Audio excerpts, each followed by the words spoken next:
ഇന്നലെ പ്രോ കള്ളൻ അപ്ലോഡ് ചെയ്തൊരു വീഡിയോ ആണ്. ഗ്യാരേജിൽ കാറ് പണിയാൻ കൊടുത്തിട്ട് എസ്റ്റിമേറ്റഡ് ബില്ലിനേക്കാൾ കൂടുതൽ എമൗണ്ട് പ്രോ കള്ളൻ്റെ ഗ്യാരേജുകാർ വാങ്ങി. നമ്മുടെ നാട്ടിൽ നിങ്ങൾ ഡേ ടു ഡേ ലൈഫിൽ നിങ്ങൾ നോക്കിയാൽ മതി, ഏറ്റവും കൂടുതൽ കച്ചറ ഉണ്ടാകുന്ന സ്ഥലം ഗ്യാരേജുകളാവും, വർക്ക്ഷോപ്പുകളാവും. കാരണം സാറ്റിസ്ഫൈഡ് ആവുമോ ഒരു കസ്റ്റമർ, ഏതെങ്കിലും ഒന്നോ രണ്ടോ കസ്റ്റമർക്ക് സാറ്റിസ്ഫൈഡ് ആവാതിരിക്കും. ചില ഗ്യാരേജിലെ ചില മുതലാളിമാരും പണിക്കാരും ചേർന്ന് ചില വണ്ടിക്കാരെ പറ്റിക്കും. അങ്ങനെ ആകെ മൊത്തം ടോട്ടലി എടുത്ത് നോക്കിക്കഴിഞ്ഞാൽ വണ്ടിപ്പണി എന്ന് പറയുന്നത് എപ്പോഴും ഒരു തലവേദന പിടിച്ച പരിപാടിയാണ്. വണ്ടിയുടെ ഓണർക്കും വണ്ടി പണിയെടുക്കുന്ന മെക്കാനിക്കും അതിൻ്റെ ഗ്യാരേജിൻ്റെ ഓണർമാർക്കും ഒക്കെ. സംഗതി ഒരു നല്ല ഗ്യാരേജ് നല്ല പണിക്കാരെ വെച്ച് നല്ല കസ്റ്റമർ ബേസിൽ റൺ ചെയ്ത് കൊണ്ടുപോകുക എന്ന് പറഞ്ഞു കഴിഞ്ഞാൽ ഭയങ്കര ഡിഫിക്കൽട്ടാണ്. ഇവിടെ ഓരോ ബ്രാൻഡുകൾക്കും അവരുടെ സ്വന്തം ഗ്യാരേജുകളുണ്ട്.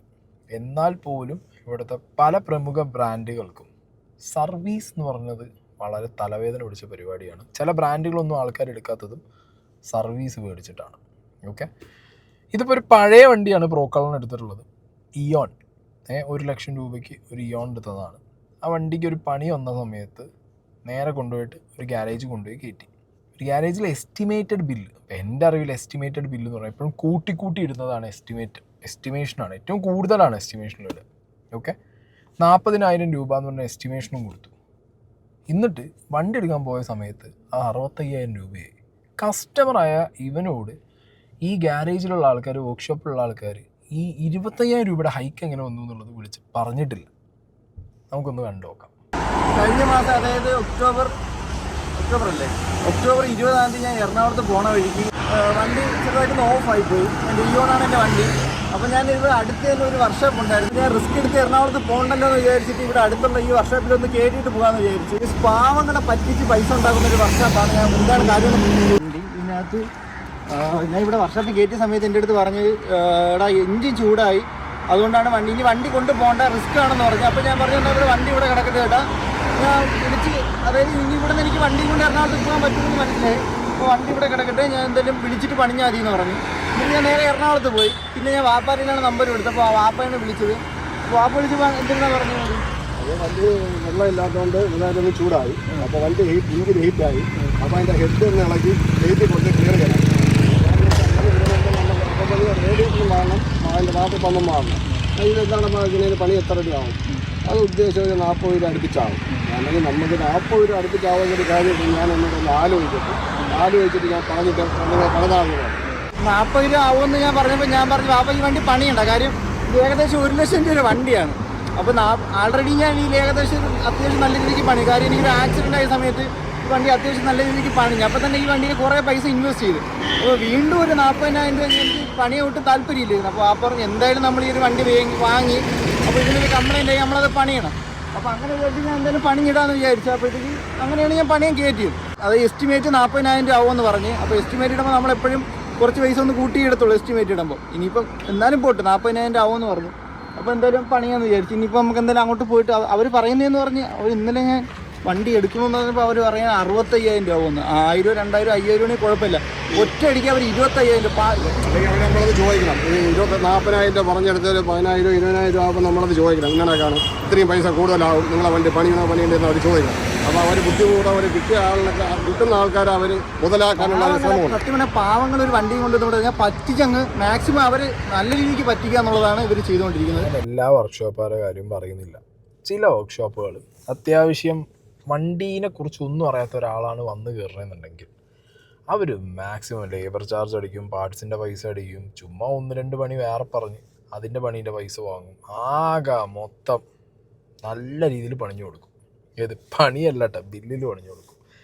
സെക്കൻഡ് ഹാൻഡ് വണ്ടി വാങ്ങുന്ന സമയത്ത്, അതും ഞാൻ ഈ വീഡിയോ കാണുന്നതിൽ എനിക്ക് തോന്നുന്നത്, എൻ്റെ വീഡിയോ കാണുന്നതിൽ മാക്സിമം കുറേ പേർക്കൊക്കെ ഇങ്ങനത്തെ ഒരു സാധനം റിലേറ്റ് ചെയ്യാൻ പറ്റും. പണ്ട് എനിക്കും ഉണ്ടായിരുന്നു. നമ്മളൊരു 10,000, 20,000 രൂപയ്ക്ക് അന്ന് ഞാൻ ബൈക്കും സ്കൂട്ടറൊക്കെ എടുക്കുക. നമ്മൾ ചെറിയ പൈസയ്ക്ക് ഒരു പൊളിക്കാൻ പോകുന്ന വണ്ടി എടുത്തിട്ട് നമ്മൾ എന്ത് ചെയ്യും, നമ്മുടെ ഇഷ്ടത്തിന് മോഡിഫൈ ചെയ്യാനൊക്കെ എടുക്കും. എന്നിട്ട് ആ വണ്ടി പണിഞ്ഞ് വണ്ടീനേക്കാൾ ഇരട്ടി പൈസയ്ക്ക് പണിയേണ്ട ഒരു അവസ്ഥയും വരും. ഇപ്പോൾ ഒരു കാറ് വാങ്ങിയ ആൾക്കാരുണ്ട്, നാട്ടിൽ ഇഷ്ടംപോലെ ആൾക്കാരുണ്ട്. 1,00,000-നും 1,50,000-നും വണ്ടി വാങ്ങിയിട്ട് പണി കിട്ടുമ്പോൾ ഏകദേശം ആ വണ്ടി മേടിച്ച വിലയ്ക്ക് തന്നെയുള്ള പണി വേറെ കിട്ടും. ഇതൊക്കെ റിലേറ്റ് ചെയ്യാൻ പറ്റിയ ഐറ്റമാണ്. പക്ഷെ സ്റ്റിൽ ഞാൻ പറയുന്നത് എന്താ പറയുക, നമ്മൾ സെക്കൻഡ് ഹാൻഡ് വണ്ടി എടുക്കുമ്പോൾ നമ്മൾ അത്യാവശ്യം അതിൽ പണി കാണണം. ഓക്കെ, നമ്മൾ തട്ടിമുട്ടി ആക്സിഡൻ്റ് അല്ലാതെ ഇതേപോലെ എൻജിൻ പരമായിട്ടും അല്ലാതെയൊക്കെ വരുന്ന പണികൾ എന്താണെങ്കിലും നമ്മൾ കണ്ടേ പറ്റും.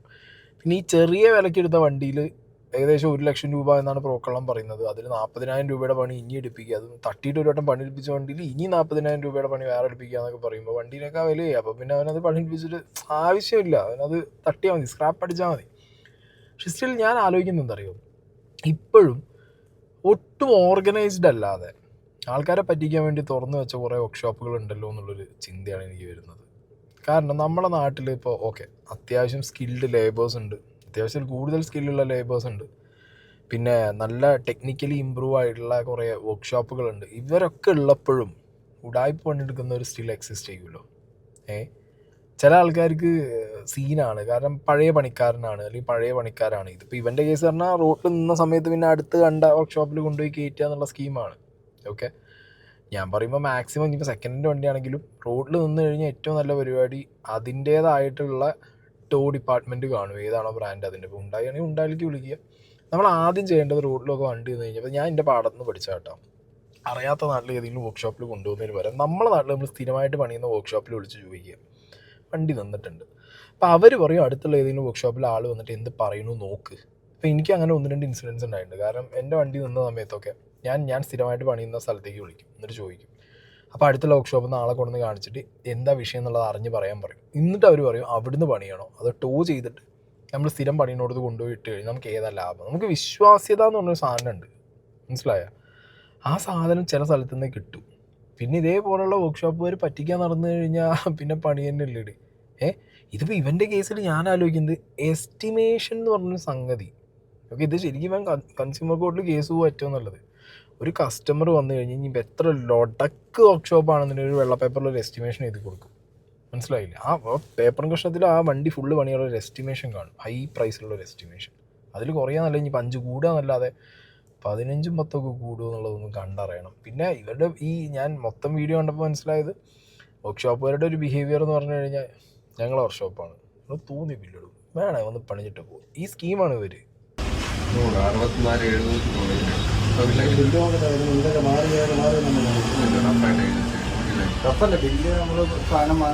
ഇന്നലെ വണ്ടി എടുക്കാൻ വരൂലെന്നാണ് പറഞ്ഞത്. അതുകൊണ്ട് പ്രോപ്പർ ബില്ലേക്കാക്കി എഴുതി വെച്ചിട്ടോ ബില്ല് വെച്ച് നമ്മളടുത്ത് 40,000 രൂപ ആവും എന്നാണ് പറഞ്ഞത്. പറഞ്ഞത് അപ്പൊ ഇപ്പോൾ ഇരിക്കുന്ന ചേട്ടനാണല്ലോ, വിളിക്കും. അത് ഞാൻ പറയാൻ നിങ്ങൾക്ക് ഒന്ന് കേൾക്കാവോ? ഇരുന്ന് കഴിഞ്ഞാല് ഞാനിപ്പോ ബില്ല് അടിച്ചു തരാം, എന്നിട്ട് നിങ്ങൾ പുള്ളിയോട് സംസാരിക്കാം.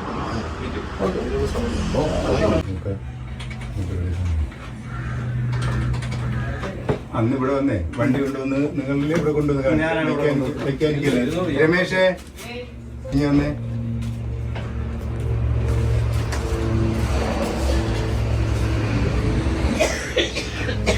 വണ്ടി എന്ത് കംപ്ലൈന്റ് ആയിട്ടാ കൊണ്ടുവന്നത് അവിടെ? ഇതാണ് മെക്കാനിക്ക്. ഞാൻ അന്ന് ഇവിടെ നിന്ന് വന്നപ്പോഴത്തേക്കും ഞാൻ പുള്ളിയുടെ അടുത്താണ് സംസാരിച്ച് വണ്ടി കൊണ്ട് തന്നത്. അപ്പൊ ചേട്ടാ അന്ന് എത്ര രൂപ ആവുമെന്നാണ് പറഞ്ഞ വണ്ടി ഡേറ്റില് ചാർജ് അല്ല പറഞ്ഞേക്ക് എന്നിട്ട് അഡീഷണൽ പണി എന്തൊക്കെ ചെയ്തെന്ന് കണ്ടോ, ആദ്യം എന്തൊക്കെ സാധനം മാറിയെന്ന് കണ്ടായിരുന്നോ? ചേട്ടാ എല്ലാം കൂടെ ഈ ഒരു റേറ്റാണ് പറഞ്ഞത്. ഞാൻ കോൾ റെക്കോർഡ് ഉണ്ട്, ഞാൻ കേൾപ്പിച്ചു തരാം. പറയാനുള്ള പറഞ്ഞു നിങ്ങൾ പറയാം. അപ്പൊ നിങ്ങളത് 40,000 കൂടുതലാവുമെന്ന് പറഞ്ഞു. എത്ര ആവുമെന്ന് എൻ്റെ അടുത്ത് പറഞ്ഞ എസ്റ്റിമേറ്റ് ഇട്ടപ്പോൾ എസ്റ്റിമേറ്റ് എന്ന് പറയുന്ന ഒരു റേറ്റ് പറയുന്നത് 40,000 രൂപ എന്നാണ് പറഞ്ഞത്. ഇപ്പോഴും ചേട്ടാ സമ്മതിച്ചു. അപ്പോൾ അതിനുശേഷം നിങ്ങൾ ഈ ഇപ്പം 65,000 രൂപ ഞാൻ ബില്ല് വയ്ക്കാൻ വന്നപ്പോൾ 65,000 രൂപ ആവുമെന്ന് പറയുന്നത്. ഇത് എപ്പോഴെങ്കിലും എന്നെ അറിയിച്ചാൽ 40,000 കൂടുതലാവും എന്നുള്ളപ്പം ഒരു കസ്റ്റമർ അല്ലേ ഞാൻ വിളിച്ചറിയിക്കണ്ടേ? ഞാൻ അതിനുശേഷം ഇവിടെ 40,000 രൂപയ്ക്ക് ഞാൻ ഇവിടെ വണ്ടി രണ്ടാമത് കാണാൻ വന്നപ്പോഴത്തേക്ക് ഞാൻ പറഞ്ഞു ഇത് എനിക്ക് എത്ര രൂപ എന്ന് വെച്ചാൽ 40,000 ആവും, 25,000 രൂപ ഇപ്പൊ ഇത് അടിച്ചാൽ മാത്രമേ വണ്ടി പണിയാൻ കേട്ടോളെന്ന് പറഞ്ഞു. അപ്പൊ ഞാൻ അറിഞ്ഞിട്ടില്ലായിരുന്നു, അങ്ങനെയല്ല പറഞ്ഞത്. ഞാൻ അറിഞ്ഞിട്ടില്ലായിരുന്നു. അന്ന് ചേട്ടൻ ഇവിടെ ഇല്ലായിരുന്നു. ഫോൺ ചെയ്തപ്പോ ഞാൻ പറഞ്ഞു ലെയ്ത്തില് 40 രൂപ ആവുന്നു.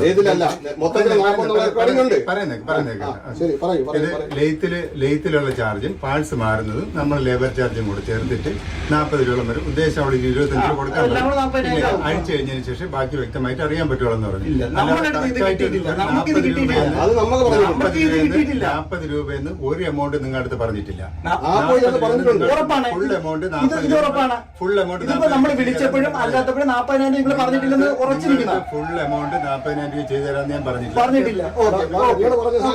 അപ്പൊ ഇനി നമുക്കൊരു സമയമുണ്ട്. ഈ ചെക്കൻ പോയ വർക്ക്ഷോപ്പ് എന്താണെങ്കിലും കൊള്ളാം. പല വർക്ക്ഷോപ്പിലും ഈ സീനുണ്ട് കേട്ടോ. മുതലാളി എന്ന് പറയും, അക്കൗണ്ടന്റ് വേറെന്ന് പറയും, സർവീസ് അറ്റൻഡർ വേറെന്ന് പറയും, പണിയെടുക്കുന്നവൻ വേറെന്ന് പറയും. എങ്ങനെ ഇരിക്കുന്നത്? ഇതിപ്പോൾ എനിക്ക് തോന്നുന്നത് ഒരു അത്ര ഓർഗനൈസ്ഡ് ആയിട്ട് പോകുന്നൊരു വർക്ക്ഷോപ്പാണ് എന്നുള്ളത് ഇവരുടെ സംസാരത്തിൽ നിന്നോ അവരുടെ ആറ്റിറ്റ്യൂഡിൽ നിന്നോ കണ്ടിട്ട് എനിക്ക് തോന്നുന്നില്ല, ടു ബി ഹോണസ്റ്റ്. ഒരു വർക്ക്ഷോപ്പിൽ എത്തിക്കഴിഞ്ഞാൽ ഫസ്റ്റ് ആ വർക്ക്ഷോപ്പിൽ ഏത് പണിയാണ് എന്ത് പണിയാണ് എടുക്കേണ്ടതെന്ന് പറയാല. മുതലാളി സംസാരിക്കുമായിരിക്കും. മുതലാളി അല്ലെങ്കിൽ ആരാണോ സർവീസ് അറ്റൻഡ് ചെയ്യുന്ന ഒരു സർവീസ് അറ്റൻഡർ ആണ്. ഇപ്പം ഇങ്ങനത്തെ ഒരു വർക്ക്ഷോപ്പിൽ ഒരു മീഡിയത്തിനും താഴെ ഒരു ആവറേജിനും താഴെയുള്ള ഒരു വർക്ക്ഷോപ്പിനകത്ത് പണിയുന്ന ഈ പറഞ്ഞ വർക്ക്ഷോപ്പിലെ ലേബർ മുതലാളിനോടാണ് പറയുക എത്രയാവുന്നുള്ളത്. കസ്റ്റമറോട് വിളിച്ച് പറയൂ, കസ്റ്റമറോട് സംസാരിക്കൂ. ഇതിപ്പോൾ അതും സംസാരിച്ചിട്ടുണ്ട്. അതായത് 40,000 രൂപ എന്നുള്ളൊരു സംഗതി ഏറെക്കുറെ ഇവൻ അവിടെ നിന്ന് കിട്ടിയത് കൊണ്ടാണ് ഇവൻ അവിടെ വണ്ടി ഇട്ടിട്ട് പോകുന്നത്. ഓക്കെ, ഈ 40,000 രൂപ എന്നുള്ളത് ഇവർ സമ്മതിക്കുന്നില്ല. പിന്നെ ഇവർ ഭയങ്കര നന്മമരങ്ങളാണ് ഈ ഒരു വർക്ക്ഷോപ്പിലുള്ള ആൾക്കാർ. പ്രത്യേകിച്ച് കസ്റ്റമർ പറയാത്ത രീതിയിലുള്ള എല്ലാ പണികളും ഇവർ ആ വണ്ടിക്ക് എടുത്ത് കൊടുക്കും എന്നുള്ളത് ഇവരുടെ സംസാരത്തിൽ നിന്ന് മനസ്സിലായി. കാരണം റേഡിയേറ്ററിൻ്റെ പണി ബാക്കി പരിപാടികൾക്കും കയറ്റിയ വണ്ടിക്ക് ആ പണി മാത്രമല്ല, അത് എഞ്ചിൻ പണി വരെ എടുത്ത് ഉദാരമനസ്കരായിട്ടുള്ള ഇവർ ഈ ചെക്കന് ഒരു വണ്ടി വന്നല്ല അപ്പോൾ നമ്മളെല്ലാം നന്നായിട്ട് പണി A to Z പണിയുന്ന ആൾക്കാരാണെന്നുള്ളത് അങ്ങനെയാണ് ഇവർ പറഞ്ഞു വയ്ക്കുന്നത്. ഇവർക്ക് അതിൻ്റെ ആവശ്യമുണ്ടോ? കസ്റ്റമർ കൊണ്ടുവന്നു കഴിഞ്ഞാൽ ഓടുന്നില്ല, വണ്ടി ഓടിച്ചു വിട്ടാൽ മതി. ആ ഓടിക്കാനുള്ള ആവശ്യങ്ങൾ എന്തൊക്കെയാണ്? പിന്നെ അതിന് ചുറ്റുവട്ടത്തുള്ള പണി എടുക്കുമ്പോൾ കസ്റ്റമറെ വിളിച്ച് പറയണം. ബേസിക്കാണത്. ഒരു കസ്റ്റമർ അറിയുക. ഇതിൻ്റെയൊക്കെ വണ്ടി കൊണ്ടുപോയി നിർത്തുന്ന വർക്ക്ഷോപ്പിൽ പറയുമോ അവർ ഒരു ചെറിയ സാധനം മാറ്റി കിടക്കും, സാർ ഞങ്ങളിത് മാറ്റുന്നുണ്ട്. ഇല്ലെങ്കിൽ നാളെ എന്താണ് ഞാൻ ചോദിക്കും, ഇതെന്ത് മാറ്റിയെന്ന് എന്നോട് പറയാത്തതെന്ന് ചോദിക്കും. പിന്നെ ആ മാറ്റുന്നതിൻ്റെ ലേബർ ചാർജ് വരും. അങ്ങനെ കുറേ സീനുകളില്ലേ? ഇതൊന്നും ഇല്ല കേട്ടോ ഇതിനകത്ത്. ഹലോ, ഞാൻ ഒരു അയ്യോണ്ടാളാണ്. മനസ്സിലായി. ഇപ്പൊ അണ്ണൻ പറഞ്ഞായിരുന്നേ നിലവിലിപ്പോ എന്തൊക്കെയാണ് കംപ്ലൈന്റ്? നിലവിൽ വെച്ച് കഴിഞ്ഞാൽ അണ്ണ ഇത് നേരത്തെ വണ്ടി തട്ടിയില്ലായിരുന്ന, വണ്ടി തട്ടിയിട്ട് ഈ റേഡിയേറ്റർ ഒക്കെ റിപ്പയർ ചെയ്ത് വെച്ചിരുന്നേ. മനസ്സിലായ?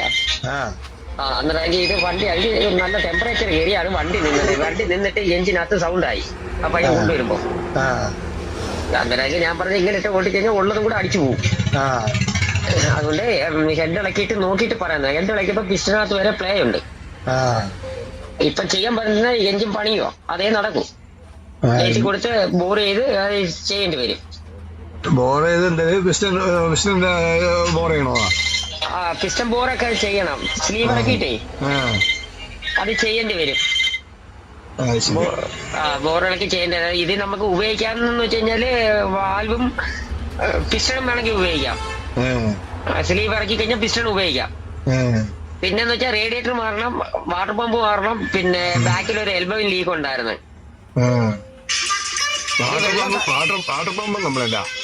ആ വാട്ടർ പമ്പിന്റെ ഇമ്പലർ വരെ ചൂടായി പോയി. ഇമ്പലർ അകത്ത് വരുന്ന സീലാണ്, അതിന്റെ അകത്തൊരു സീല് വരും. ഈ ചൂടായി കഴിഞ്ഞാൽ സീല് ഹാർഡായി പോവും. അത് നമ്മളിപ്പോ എഞ്ചിൻ സെറ്റ് ചെയ്ത് കഴിഞ്ഞാൽ ഇത് രണ്ടാമത് ഇളക്കി ചെയ്യണമെങ്കിലും പിന്നെ ടൈമിംഗ് എല്ലാം ഇളക്കണം. വാട്ടർ പമ്പ് മാറണമെങ്കിൽ ഇത് ഇത്രയും ചെയ്യണം, ഡേറ്റ് കൊടുത്ത് ചെയ്യണം. അപ്പൊ ഇത് ഉദ്ദേശം നമുക്ക് എങ്ങനെ എത്ര രൂപ ഉദ്ദേശം ആവുമെങ്കിൽ അല്ലേ അതെങ്ങനെ പണിയണമെന്നുള്ള? അല്ല, ഉദ്ദേശം കറക്റ്റ് നമുക്ക് അറിയത്തില്ല. എങ്ങനെയായാലും ഒരു 40 രൂപ റേഞ്ച് വരും. ഇത്ര രൂപ അടുപ്പിച്ചാവൂല്ലേ എല്ലാം? കാരണം എന്ന് വെച്ച് കഴിഞ്ഞാല് ടൈമിംഗ് ബെൽറ്റ് ഈ രണ്ടാമത് നമ്മൾ സെറ്റ് ചെയ്യുമ്പോൾ ടൈമിംഗ് ബെൽറ്റ് മാറണം, പിന്നെ പ്ലഗ് മാറണം. ഇതെല്ലാം മാറിയേ പറ്റൂ. വണ്ടി സൗണ്ടും കാണത്തില്ല, നല്ല പെർഫെക്റ്റ് ആയിട്ട് തന്നെ ഇരിക്കുകയും ചെയ്യും. വണ്ടി ഉപയോഗിക്കുന്നത് പോലെ ഇരിക്കും, ചൂടാക്കാതിരുന്നാ മതി. ഇത് വണ്ടി ഒരുപാട് ഓടിയുള്ള അല്ല, മൊത്തത്തിൽ 10-60,000 കിലോമീറ്റർ ഓടിയിട്ടുള്ളൂ. 60,000 ഓടിച്ചുള്ളൂ. പക്ഷേ വണ്ടി ചൂടായി പോയി. ആ ഇടിച്ച സമയത്ത് ഇവര് റേഡിയേറ്റർ അല്ലാതെ ചെയ്തു വെച്ചിരുന്നേ. അല്ല, റേഡിയേറ്റർ അപ്പോഴും കംപ്ലൈന്റ് ഇല്ലേ? നമ്മള് രണ്ടാമത് കൊണ്ടുവന്നിട്ട് റേഡിയേറ്റർ വന്നപ്പോഴത്തേക്ക് വേറെ വല്ല കംപ്ലൈന്റ് ഇല്ലാത്തതുകൊണ്ടാണ് പിന്നെ റേഡിയേറ്റർ മാറാത്തത് ഇടിച്ചപ്പോഴത്തേക്ക്. അതെ, പക്ഷെ ഇപ്പൊ കംപ്ലൈന്റ് ആണ്, അതുകൊണ്ടാണ് ഈ പറഞ്ഞത്. നാളെ ഇപ്പൊ ലേറ്റുകാരൻ വരും, രാവിലെ വന്ന് അല്ലെങ്കിൽ ഇന്ന് രാത്രി വന്ന് എടുക്കും. അല്ല, ഞാൻ പറയാം, നാളെ വന്നെടുത്താൽ ഞാൻ അവനുമായിട്ട് സംസാരിക്കട്ടെ. ഇത്രയും രൂപയൊക്കെ ആവുമെങ്കിൽ നമ്മളൊന്ന് ആലോചിച്ചിട്ടല്ലേ ചെയ്യാൻ പറ്റുള്ളൂ. അല്ലാതെ നമ്മൾ ഇത്രയും പൈസയൊക്കെ ഇപ്പൊ ഒന്നൊരു ഉദ്ദേശം നമ്മളില്ലാതെ ചെയ്തിട്ട് പിന്നെ അതിനുള്ള പൈസ വേണ്ടേ? അപ്പൊ അതൊന്നും എന്താണെന്നൊന്ന് നോക്കട്ടെ. ശരി, നോക്കിയിട്ട് വിളിക്കാം. ഇത് തന്നെ പറയുന്നത്. നമ്മൾ അത്രയും 40,000 കേട്ടപ്പോൾ തന്നെ നമ്മൾ അത്രയും പൈസ 40,000 രൂപ എന്നുള്ളൊരു എസ്റ്റിമേഷൻ അവിടെ പറഞ്ഞിട്ടുണ്ട്. ഇല്ല എന്ന് പറഞ്ഞുള്ള ന്യായം ഇവർക്ക് എവിടെയും നിരത്താൻ പറ്റില്ല. മനസ്സിലായി? എന്നാലും ഈ വർക്ക്ഷോപ്പിൻ്റെ ഓണറും അവിടെ അക്കൗണ്ടൻ്റ് ആയിട്ടിരിക്കുന്ന ചെങ്ങായി ഇതിൻ്റെ മുകളിൽ തന്നെ പിടിച്ചു തൂങ്ങിയിരിക്കുകയാണ്. ഇതെന്താ അറിയോ, വർക്ക്ഷോപ്പ് എനിക്ക് തോന്നുന്നത് ഒരു സൈഡിൽ മുതലാളി നോക്കും, ഒരു സൈഡിൽ അക്കൗണ്ടൻ്റ് നോക്കും, ഒരു സൈഡിൽ അവിടുത്തെ ലേബർ നോക്കും. അങ്ങനെ പോകുന്ന കുറേ വർക്ക്ഷോപ്പുകൾ ഉണ്ട് തോന്നുന്നു. ആ കൂട്ടത്തിൽപ്പെട്ട ഒരു ഐറ്റമാണ് തോന്നുന്നു. ഇവൻ്റെ കേസിൽ ഇതിലേറെ കോമഡി എന്താ വെച്ചെങ്കിൽ ഈ ഇവരുടെ ഓഫീസിലിരിക്കുന്ന അക്കൗണ്ടൻ്റ് ആയിട്ടുള്ള ചെങ്ങായി ഇവനൊരു ചോദ്യം ചോദിച്ചിട്ടുണ്ട്. ഇല്ല, ഇതിലിപ്പോ വേറെ തീരുമാനമൊന്നുമില്ല. എഞ്ചിൻ സൈഡ് പണിയാനുള്ള റേറ്റ് ആണ് പറഞ്ഞത്. ആ ഒരു സാധനം ഒഴികെ ബാക്കി എന്തുണ്ടോ എല്ലാം ഓൾഡ് റീപ്ലേസ് ചെയ്യുക, തിരിച്ചു കൊടുക്കുക. അവര് തന്നെ ഇവിടെ നിൽക്കട്ടെ, അവർ വീഡിയോ എടുക്കുക, അവരിവിടെ ഉണ്ടാവുകയോ ചെയ്യട്ടെ. ഇപ്പൊ ലിഫ്റ്റ് കയറ്റി ബാക്കിയുള്ള സാധനങ്ങൾ മാറി കൊടുക്കുക. എഞ്ചിൻ സൈഡ് നമ്മുടെ അടുത്ത് പറഞ്ഞിരുന്ന റേറ്റ് നിങ്ങൾ വോയിസ് ക്ലിപ്പ് ഫുൾ ആയിട്ട് കേട്ടിട്ടുണ്ട്. അപ്പൊ ആ വോയിസ് ക്ലിപ്പിൽ ഇതെല്ലാം പറയുന്നുണ്ട്, ഇതെല്ലാം മാറി തരും. നീ പ്രോപ്പറായിട്ട് ഇത്രയും നേരം അവൻ പറഞ്ഞെല്ലാം കേട്ട് നീ പ്രോപ്പറായിട്ട് ഒരു സ്ഥാപനത്തിൽ പോയി എസ്റ്റിമേറ്റ് മേടിച്ചില്ല. എവിടെ എസ്റ്റിമേറ്റ്? വാക്കാലല്ല, ഒരിടത്തുനിന്ന് വാക്കാലല്ല. കസ്റ്റമറാണ് മേടിക്കുന്നത്. അപ്പൊ നിങ്ങൾ ഇവിടെ വരുവാണെങ്കിൽ കസ്റ്റമർ നമ്മൾ ചോദിച്ചു മേടിക്കണം. എല്ലാം അറിയാത്ത ഒരാൾ വന്നു കഴിഞ്ഞാൽ പെട്ട് നിങ്ങളെ കൊല്ലും. അറിയാത്ത ഒരാൾ ഇതുപോലെ എസ്റ്റിമേറ്റ് കൊടുക്കുക. വണ്ടിയുടെ എണ്ണ വരെ അവര് ഊറ്റിയെടുത്തെന്നാണ് എനിക്ക് തോന്നുന്നത്. ഞാൻ ഇവിടെ വണ്ടി കയറ്റുന്ന സമയത്ത് ഫുൾ ടാങ്ക് അടിച്ചിട്ട് 16 കിലോമീറ്റർ ഓടിയോളൂ. ഫുൾ ടാങ്ക് പെട്രോൾ അടിച്ചിട്ട് 16 കിലോമീറ്റർ വണ്ടി ഓടിയോളൂ. ഇതാ ഇപ്പം വണ്ടി വെറും 4 കട്ട എണ്ണയാണ്. അത് 8 കട്ട കത്തും കേട്ടോ, ഫുള്ള് കത്തും. അതിനിപ്പോ എന്തെങ്കിലും അറിയാൻ പറ്റത്തില്ല, എന്തെങ്കിലും ഒരു പണിയുന്ന സമയത്ത് പോയതാണോന്ന് അറിയാൻ പറ്റില്ല. 1.5 ദിവസം വണ്ടി സ്റ്റാർട്ടിംഗ് ഇട്ടു. 1.5 ദിവസം സ്റ്റാർട്ടിംഗ് ഇട്ടു. 150 കിലോമീറ്റർ ഇതേ പറഞ്ഞ റവ് ചെയ്യാണ്ട് അതേ ഫ്ലോയിലാണ് വണ്ടി ഓടിച്ചു നോക്കിയത്. അപ്പം അത്രയും ഫ്യൂല് കുറയും. ഞാൻ എന്റെ വണ്ടി പണിയാൻ കയറ്റി ഫുള്ള് പൈസ കൊടുത്തിട്ടാണ് ഞാൻ പോണത്. ഇനി ഇവന്മാരുടെ അടുത്ത് കള്ളം പറഞ്ഞിട്ട് എനിക്ക് ഒന്നും നേടാനില്ല. ഇവിടുന്ന് എനിക്ക് ഒന്നും നേടാനില്ല. പാപ്പാ വണ്ടി എടു പോ, നമുക്ക് ഇവിടെ ഒന്നും നേടാനില്ല കള്ളം പറഞ്ഞിട്ട്. പുറകെ നിന്നിട്ടേ എന്നെ വീഡിയോ എടുത്തിട്ട് പുറകെ പോടാൻ പറ്റി എന്ന് പറയണം. ആ ബ്രോ പറയണം. സത്യമായിട്ട് പറയണം. സത്യമായിട്ട് ഞാൻ പറയണം. അതൊക്കെ ശരിയാണ്. നമ്മൾ ചെയ്തെല്ലാം തെറ്റി. ഓക്കെ പോട്ടറാന്ന് പറയാം ചേട്ടാ. 40,000 എസ് ടി ഞാൻ ഒന്നും പറയാനില്ല. വണ്ടിയും പണിയാൻ കൊടുത്ത് കയ്യിലെ കാശും കൊടുത്ത് മറ്റൊരു തോന്നിയ മാതിരി പണിയും വെച്ച് ലാസ്റ്റ് അക്കൗണ്ടന്റ് ചോദിച്ചാ ചേട്ടാ നീ മേടിച്ചോടാ എസ്റ്റിമേറ്റ് എന്നുള്ളത്. നമ്മുടെ നാട്ടിലൊക്കെ ആയി വെക്കണം. പിന്നെ വർക്ക്ഷോപ്പിൻ്റെ കഥ കണ്ടവരുണ്ടാവില്ല. ഒരു വർക്ക്ഷോപ്പ് പോയാൽ ആ വർക്ക്ഷോപ്പുകാരനാണ് അതിന് എസ്റ്റിമേഷൻ കൊടുക്കേണ്ടത് ഒരു വണ്ടിക്ക്. അത് അവൻ്റെ പണിയാണ്. അവൻ അവിടെ ഇരുന്നുകൊണ്ട് വീണ്ടും ചോദിക്കുക നീ എന്താ ചോദിച്ചു പഠിക്കാൻ. ഞാൻ എന്നാൽ പിന്നെ സ്പാനറും ടൂൾസും സാധനം കൊടുത്തിട്ട് ഈ പറഞ്ഞ ഇയാൾക്ക് തന്നെ പണിയാലോ. വണ്ടി കൊണ്ടുവരുന്ന ഓണർക്ക് തന്നെ പണിഞ്ഞ് ലാസ്റ്റ് ഇങ്ങൾക്ക് പോകുമ്പോൾ കുറച്ച് കാശും തന്ന് നോക്കൂലും അതിലിങ്ങനെ ഇരുന്നാൽ മതിയല്ലോ അവിടെ. ഒരു ഉളുപ്പില്ലായ്മ എന്നൊക്കെ പറഞ്ഞു കഴിഞ്ഞാൽ ഇത് ചെറിയൊരു ഉദാഹരണം. അത്ര ഈ ഉളുപ്പില്ലായ്മയ്ക്ക് പറയാനുള്ളൂ. പിന്നെ അവിടുത്തെ നാട്ടുകാരെല്ലാവരും കൂടി ലാസ്റ്റ് പിന്നെ എണ്ണയുടെ കേസ് ഞാൻ പറയുന്നില്ല.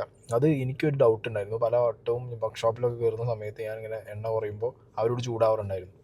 പിന്നെ എനിക്ക് മനസ്സിലായ ചില വണ്ടിയുടെ പാർട്സൊക്കെ പണിയെടുക്കാൻ വേണ്ടിയിട്ട് അവർ നമ്മുടെ വണ്ടി ഓടിക്കും, ലെയ്ത്ത് കൊണ്ടുപോകും, ചിലപ്പോൾ ഓണാക്കിയിടും, അങ്ങനെ പലതും ചെയ്യും. അപ്പോൾ അങ്ങനത്തെ സാഹചര്യങ്ങളിൽ എണ്ണ എന്താണെങ്കിലും ഓബിയസ്ലി കുറയും. അപ്പോൾ ഞാനൊക്കെ ഇപ്പോൾ അത്യാവശ്യം 1/2 ടാങ്ക് എണ്ണ അടിച്ചിട്ടാണ് വണ്ടി കൊണ്ടുപോയി കൊടുക്കാറ്. കാരണം അതിലും കുറയില്ലെങ്കിൽ അവർ പിന്നെ എണ്ണ അടിച്ചു എന്ന് പറഞ്ഞാൽ ബില്ല് നമുക്ക് തരും. അതിൻ്റെ ആവശ്യമില്ലല്ലോ, നമുക്ക് ഓൾറെഡി അടിച്ചു കൊണ്ടുപോയിട്ട് പിന്നെ അതാണ് തീർന്നു കിട്ടിയല്ലോ. പിന്നെ ഒരു കസ്റ്റമർ അടുത്ത് എങ്ങനെ ബിഹേവ് ചെയ്യണം എന്നുള്ളതൊന്നും അറിയാതെ ഇങ്ങനെയൊക്കെ ഇവന്മാർ ഇത്ര കാലം ഇത് നാട്ടിൽ നമ്മളൊക്കെ നാട്ടിൽ ഇപ്പോഴും ഇങ്ങനത്തെ വർക്ക്ഷോപ്പുകളുണ്ട്. അതാണ് അതിൻ്റെ രസം. അവിടെ പോയി പെടുന്നവരും ഉണ്ട്. മനസ്സിലായോ? ചില വർക്ക്ഷോപ്പുകൾ പുറത്തുനിന്നുള്ളവരാണ്. ഇപ്പോൾ ഇവൻ്റെ കേസിൽ അവർക്ക് അറിയില്ല. ഒരു റാൻഡം ഒരു ഗായിയാണ്. ഇപ്പോൾ ഇവൻ്റെ സോഷ്യൽ മീഡിയ ഇമേജ് പോട്ടെ പ്രോക്കള്ളൻ്റെ, അല്ലാതെ തന്നെ ഇവൻ റോഡ് സൈഡിൽ ഉള്ളൊരു അസിസ്റ്റൻസ് എന്നുള്ള രീതിയിൽ കയറ്റി ചെയ്തതാണ്. 10 ദിവസം പറഞ്ഞു കൊടുത്തതാണ് 38 ദിവസം അവൻ്റെ വണ്ടി അവിടെ ഇടിപ്പിച്ചത് അവർ. ഓക്കെ, ലാസ്റ്റ് അവനോടും പറയാതെ അവൻ്റെ വണ്ടി. ഇപ്പോൾ ഞാൻ ആലോചിക്കുന്നത് ഒരാളുടെ വണ്ടി അയാൾ പോലും അറിയാതെ പണിയാണ്. എന്തൊരു നന്മമരങ്ങളാണ് ആ വർക്ക്ഷോപ്പ്, ഒന്നും പറയാനില്ല. ഇങ്ങനെ കുറേ വർക്ക്ഷോപ്പുകാരും ഇങ്ങനെ കുറേ മുതലാളിമാരും അതിലെ പണിക്കാരുമായിട്ട് നമ്മുടെ നാട്ടിൽ കുറേ ഉണ്ട്. ഇതിങ്ങനത്തെ ലോക്കൽ വർക്ക്ഷോപ്പുകളിൽ മാത്രമല്ല, ബ്രാൻഡഡ് വർക്ക്ഷോപ്പുകളും. നമ്മളിപ്പോൾ ഒരു ബ്രാൻഡിൻ്റെ കാർ എടുത്തു, ആ ബ്രാൻഡിൻ്റെ സർവീസ് സെൻറ്ററിലും ഇതേപോലുള്ള അനുഭവങ്ങൾ അനുഭവിക്കുന്നവരുണ്ടാവും. So that's it guys. ഇതൊരവസ്ഥയാണ്, ഇത് എല്ലാവർക്കും റിലേറ്റ് ചെയ്യാൻ പറ്റുന്നൊരവസ്ഥയാണ്. ഇതൊക്കെ മാറേണ്ട ടൈം കഴിഞ്ഞിട്ടുണ്ട്. പിന്നെ മാറിയാലും അത് വേറെ സീനുണ്ട്. അത്യാവശ്യം നല്ല ഫെസിലിറ്റീസ് ഉള്ള ഒരു വർക്ക്ഷോപ്പ്, നല്ല മോസ്റ്റ് മോഡേൺ എക്യുപ്മെൻറ്റ്സ് ഒക്കെ വെച്ച് വർക്ക് ചെയ്യുന്ന ഒരു വർക്ക്ഷോപ്പ് ആണെങ്കിലും ചിലർ കൊണ്ടുപോകില്ല. അവിടെ കൊണ്ടുപോയി കാശ് കൂടും. നമ്മളെ വണ്ടിയാണ് നന്നായി പണിഞ്ഞ് അത് നമ്മളെ റൂട്ടിൽ നമ്മളെ സേഫാക്കി കൊണ്ടു നടക്കാനുള്ളതാണ്. ഓക്കെ, ഇപ്പം എല്ലാവരും എന്നെ കാറോളി എന്ന് പറഞ്ഞിട്ട് കുറേ കളിയാക്കും. പക്ഷെ ലൈഫിൽ നിങ്ങളൊക്കെ ആലോചിച്ച് നോക്ക്. ജോലിക്ക് പോകുന്നവരും ഒരു ഡേ ടു ഡേ ലൈഫ് കൊണ്ടു നടക്കുന്നവരൊക്കെ അവരുടെ മാക്സിമം ജീവിതം ഇപ്പോൾ വണ്ടിക്കകത്താണ്, റൂട്ടിലാണ്. മനസ്സിലായില്ലേ? അപ്പോൾ അത് നന്നായിട്ട് മെയിൻറ്റെയിൻ ചെയ്യുന്ന സ്ഥലങ്ങൾ നമുക്ക് പറ്റിയ നമുക്ക് ഈ വർക്ക്ഷോപ്പ് എന്നൊക്കെ പറഞ്ഞാൽ അങ്ങനെയുണ്ട്, നമുക്ക് മനസ്സുകൊണ്ടുകൂടി പറ്റണം. മനസ്സിലായോ? നമ്മൾക്ക് ഓക്കെ ഉള്ള ടീംസിൻ്റെ അടുത്ത് പണി എടുപ്പിച്ചാൽ പിന്നെ നമുക്ക് വിഷയമല്ല. റാൻഡമായിട്ടൊക്കെ പോയി ഇതുപോലെ പണി കിട്ടും. പിന്നെ സെക്കൻഡ് ഹാൻഡ് വണ്ടി എടുക്കുമ്പോൾ എല്ലാവരും ശ്രദ്ധിക്കുക, എടുത്ത പൈസേനേക്കാൾ കൂടുതൽ പണി വരുന്ന വണ്ടികളാരും പോയി എടുക്കാതിരിക്കുക. പിന്നെ തട്ടുമുട്ടും വന്നാൽ പിന്നെ പറഞ്ഞിട്ട് കാര്യമില്ല, എടുപ്പിച്ചല്ലേ പറ്റും.